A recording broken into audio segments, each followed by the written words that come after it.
নমস্কার বন্ধুরা, আমি সুমিত্রা তাগিতা চলে আসলাম আজকে জাপানের বিভিন্ন সুন্দর আকর্ষণীয় ভিডিও নিয়ে। এই যে বাড়িটি দেখছেন এটি 500 বছরের পুরানো একটি ঐতিহ্যবাহী বাড়ি।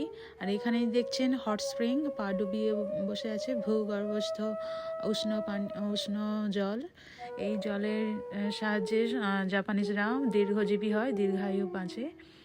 তো এর ভিতরে বিভিন্ন অ্যাক্টিভিটি আছে, আপনারা ভিডিওটি শেষ পর্যন্ত দেখবেন। আজকের ভিডিওটি অত্যন্ত গুরুত্বপূর্ণ। আমি কম সময়ের মধ্যে আপনাদের জাপানের যে কালচার সেটা আমি খুবই সংক্ষেপে দিয়ে দেব। খুবই ইন্টারেস্টিং হতে চলেছে আজকের ভিডিওটা, তো অবশ্যই আপনারা সাথে থাকবেন। আর এই যে দেখছেন এই রুমটি, এই রুমের ভিতরে কি আছে জানেন না তো, তাই একটু সঙ্গে থাকুন, বলছি আমি। আর এই যে হেঁটে যাচ্ছি আমরা, তো সামনেই আছে পাবলিকের ফ্রিতে পা ডুবিয়ে বসে থাকার, রিল্যাক্স করার জায়গা, হট স্পা বলে যাকে।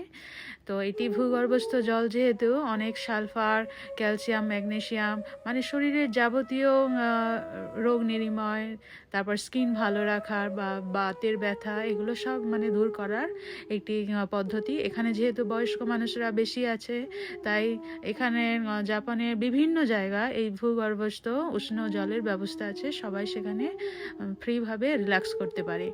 তো আপনাদের কাছে এবার নিয়ে যাচ্ছি। এই যে রুমটি দেখছেন, এই রুমটি খুবই সুন্দর। এবং বলুন তো কি থাকতে পারে? হ্যাঁ, ঠিকই ধরেছেন, এটা হচ্ছে ধানের গলা।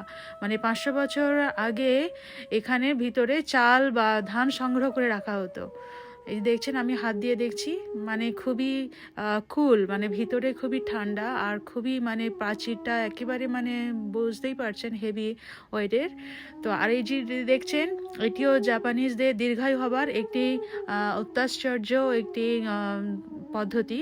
এটি তো এই রুমের ভিতরে, এই কাঠের রুমের ভিতরে আছে সেই ভূগর্ভস্থ জল, যেটা কিনা ওরা সংগ্রহ করে রাখে, ঝর্ণার জল।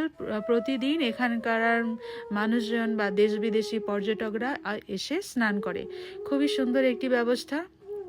আর এটিও তাই, এই যে রুমটি দেখছেন, এই শহরের এই এলাকার মধ্যে, এটি মফস্বল এরিয়া, এখানে বিভিন্ন জায়গাতে চাল ধরে রাখার গোলা, চালের গোলা যাকে বলে, সেই চালের গোলা সংগ্রহ করা আছে। আর এটি দেখছেন তো ফুট বাথ, এখানে পা ডুবিয়ে বসে থাকা যায়, এখানে স্নান করা যায়। আবার এখানে এই এলাকাতে প্রচুর চাল ধান আর কি উৎপাদিত হতো। সেই ধানগুলো কিভাবে এরা সংরক্ষণ করে রাখতো, তো তারই একটা ব্যবস্থা, আগুন যাতে না জ্বলে যায়। এই যে এখানে আছে না শীতল